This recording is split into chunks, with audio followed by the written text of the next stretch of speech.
Pendant des siècles, la ville de Roquemaure s'est protégée du Rhône.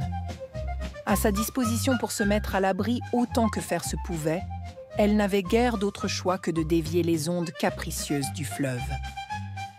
C'est ainsi que les archives de la ville répètent inlassablement les mêmes mots: chaussée, paillière, berry, calada.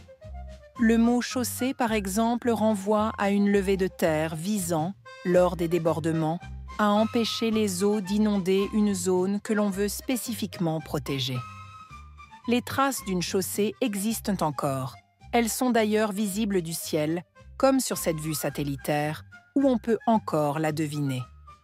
Elle fut imaginée en 1745 par M. Vivien, directeur des travaux publics du Vivarais, et terminée par le célèbre Henri Pitot, directeur des travaux publics de la province de Languedoc, qui reprend le dossier en 1749, alors qu'une partie des 400 toises déjà réalisées a été ravagée par une crue. Le rôle de cette chaussée visait avant tout à protéger le terroir du plan de l'Hers, où l'immense majorité des blés étaient produits, le restant étant dédié à la vigne. Que les propriétaires de ce terroir soient des aristocrates et des ordres religieux n'est bien sûr pas anodin. D'ailleurs, lorsque la chaussée doit être reconstruite, les Roquemaurois, qui ne possèdent rien dans ce terroir, demandent à être déchargés des coûts associés. En ce qui concerne la digue de pierre monumentale, qui fait face à la ville au nord et qui borde une laune, c'est-à-dire un bras inactif du Rhône, elle est cette relique précieuse, témoin d'une très longue histoire qui remonte au XIVe et XVe siècle, à une époque où les paillières portaient le nom de Berry. Pour disposer d'un port où le chargement et le déchargement des tonneaux de vin pouvaient se faire plus facilement, les Roquemaurois aménageaient les bords de la rivière. Un croquis très instructif apparaît sur un des plans de la seigneurie des Guises du XVIIe siècle.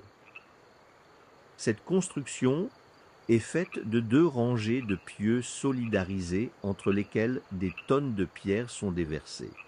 Ce matériau est amené sur place sur de vieilles barques que l'on engage entre les pieux et que l'on coule sur place.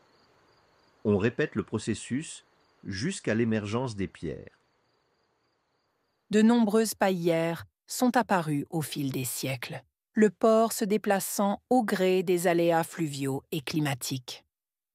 Pour protéger les marchandises des inondations soudaines, un glacis est d'abord créé dès 1731 et achevé en 1737.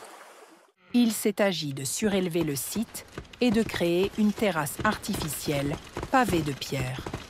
Ensuite, pour protéger cette terrasse, il a été envisagé de créer une solide protection après la destruction répétée des paillières, qui jouaient ce rôle avec difficulté.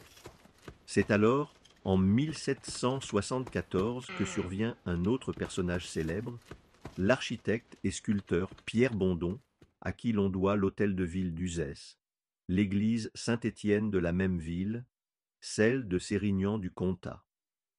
Il imagine la digue actuelle dont on ne sait pas vraiment si elle fut construite immédiatement. Si tel fut le cas, on peut penser qu'elle a subi des rénovations nombreuses depuis sa construction.